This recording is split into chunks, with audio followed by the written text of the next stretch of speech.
নমস্কাৰ দোস্ত, মই চিল্লা আপোনালোকক মোৰ ইউটিউব চেনেললৈ স্বাগতম জনাইছোঁ।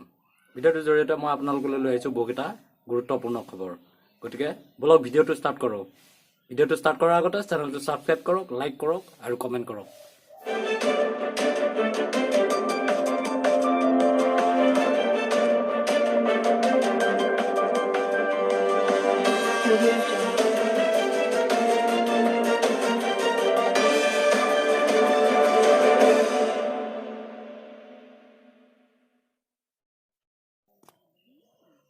পাহাৰ বগাই নৈ পাৰ হৈ আৰ্তজনৰ কাষত এইসকল আৰক্ষী। মুখত মাস্ক, মূৰত খাদ্যৰ বস্তা। আৰ্তজনক ঘৰত বন্দী ৰাইজক খাদ্য সামগ্ৰী যোগান ধৰিবলৈ এনেদৰে পাহাৰ বগাই নৈ পাৰ হৈছে আছাম ৰাইফলছৰ এই জোৱানসকলে।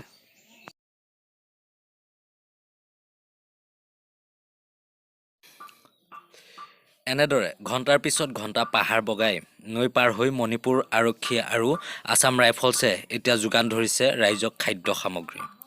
ৰাইজো সন্তুষ্ট বিপদকালত সহায় কৰাৰ বাবে। এই দৃশ্য মণিপুৰৰ এক ভিতৰুৱা অঞ্চলৰ। অসমত কৰোনাত আক্ৰান্তৰ সংখ্যা ৩২ জনলৈ বৃদ্ধি পাইছে।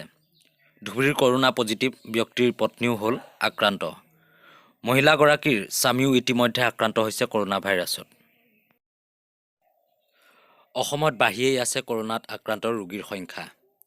এতিয়ালৈকে অসমত ৩২ জনৰ শৰীৰত ধৰা পৰিছে কৰোনাৰ অৱস্থিতি। এইবাৰ ধুবুৰীৰ এগৰাকী মহিলা আক্ৰান্ত হৈছে কৰোনা ভাইৰাছত।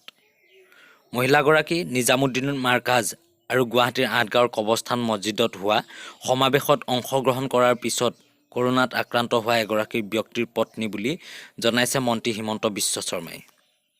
উল্লেখযোগ্য যে কৰোনাত আক্ৰান্ত হোৱা মহিলাগৰাকীৰ নাম ৰছিদা খাতুন। ধুবুৰীৰ বিলাসীপাৰা হাকামা গাঁৱৰ ৰহিমউদ্দিনৰ পত্নী ৰছিদা খাতুন।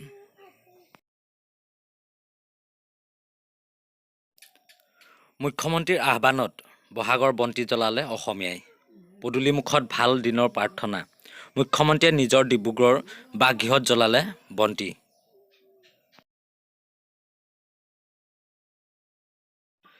কৰোনাৰ বিৰুদ্ধে সংঘবদ্ধ যুঁজৰ সংকল্প লৈছিল প্ৰধানমন্ত্ৰীয়ে। এগছি আশাৰ চাকি জ্বলাবলৈ কোৱাৰ পিছত এইবাৰ অসমৰ মুখ্যমন্ত্ৰী সৰ্বানন্দ সোণোৱালে প্ৰথম বহাগৰ দিনটোত এগছি চাকি সন্ধিয়া পদূলিমুখত দি প্ৰাৰ্থনা কৰিবলৈ আহ্বান জনাইছিল। অসমীয়া নৱবৰ্ষৰ উপলক্ষে এই প্ৰাৰ্থনাৰে কৰোনাৰ সংকট দূৰ কৰিবলৈ সকলোকে প্ৰাৰ্থনা জনোৱাৰ আহ্বান কৰিছিল সৰ্বানন্দ সোণোৱালে। মুখ্যমন্ত্ৰী সোণোৱালে নিজৰ ডিব্ৰুগড় বাসগৃহত মঙলবাৰে সন্ধিয়া ৬ বজাত এগছি চাকি জ্বলাই সকলোকে সংঘবদ্ধ হৈ প্ৰাৰ্থনা কৰিবলৈ আহ্বান জনায়। মুখ্যমন্ত্ৰীৰ আহ্বান মৰ্মে অসমীয়া ৰাইজে নিজৰ পদূলিমুখত জ্বলাই বহাগৰ বন্তি।